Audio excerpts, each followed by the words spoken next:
Stanford లాంటి ప్రతిష్టాత్మక విశ్వవిద్యాలయంలో చదువుకుని విదేశీ కార్పొరేట్ రంగంలో అనుభవం గడించి ఆంధ్రప్రదేశ్ అభివృద్ధి కోసమై రాజకీయాల్లోకి వచ్చిన ఒక తెలివైన విద్యావంతుడు, దేనినైనా చిటికెలో పరిష్కరించే ఒక సమర్థుడు ఆయనే ఆంధ్రప్రదేశ్ ఐటీ శాఖ మంత్రివర్యులు శ్రీ నారా లోకేష్ గారు. 2017లో పంచాయతీరాజ్ ఐటీ శాఖ మంత్రిగా ఆంధ్రప్రదేశ్ రాజకీయాల్లోకి అడుగుపెట్టారు. తొలి దశల్లోనే ఒక ముఖ్యమంత్రి గారి కుమారుడిగా కాకుండా స్వయం కృషితోనే తనకంటూ ఒక ప్రత్యేకమైన ముద్ర వేసుకున్నారు. ప్రస్తుతం ఐటీ మంత్రిగా ఆంధ్రప్రదేశ్ అభివృద్ధి కోసమై తన వంతు కృషి చేస్తూ ముందుకు దూసుకుపోతున్నారు. రాజకీయాల్లోకి వచ్చిన తొలి రోజుల్లో ఆయన మాట్లాడే తీరు, ఆయన పర్సనాలిటీ విషయంలో అప్పటి అధికార పార్టీ అయిన వైఎస్ఆర్ కాంగ్రెస్ పార్టీ అధినేత వైఎస్ జగన్మోహన్ రెడ్డి గారి దగ్గర నుండి ఎమ్మెల్యేలు, మంత్రులు, ఆఖరికి ఆ పార్టీ కార్యకర్తలు కూడా లోకేష్ గారి భాషా విధానంపై, ఆయన పర్సనాలిటీపై చాలా దారుణంగా విమర్శలు చేశారు.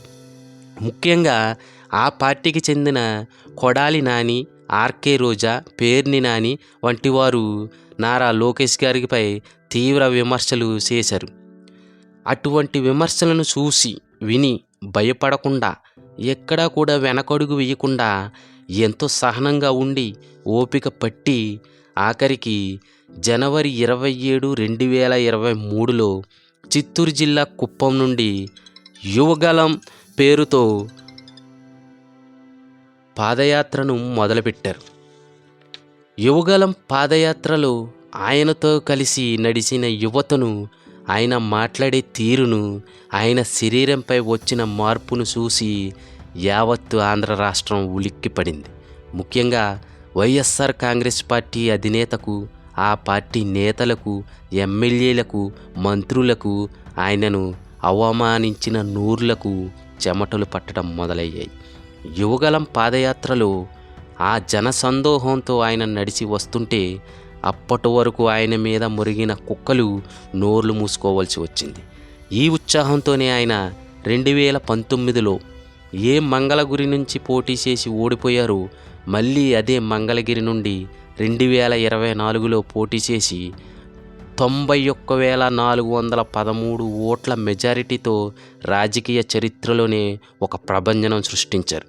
ప్రస్తుతం ఐటీ శాఖ మంత్రిగా గ్రామాల్లో ఎల్ఈడి వీధి దీపాల దగ్గర నుంచి పంచాయతీలో డిజిటల్ సేవలను తీసుకురావటం వరకు ఆయన ఎంతో కృషి చేశారు. ముఖ్యంగా ఫాక్స్కాన్ అనే పెట్టుబడి సంస్థను ఆంధ్రప్రదేశ్కు తీసుకురావడంలో తన వంతు కృషి చేశారు. ప్రస్తుతం కూటమి ప్రభుత్వంలో ఐటీ శాఖ మరియు ఎలక్ట్రికల్ శాఖ నుండి ఆంధ్రప్రదేశ్ అభివృద్ధికై తన వంతు కృషి చేస్తున్నారు. ఈయన ఇలాగే ఆంధ్రప్రదేశ్ అభివృద్ధి కోసమై పోరాడుతున్న నాయకుల్లో ఒకరిలా నిలవాలని మనస్ఫూర్తిగా కోరుకుందాం. ఈ వీడియో మీకు నచ్చినట్లయితే ఒక లైక్ చేసి మరిన్ని రాజకీయ విశ్లేషణల కోసమై మన ఛానల్ని సబ్స్క్రైబ్ చేయండి.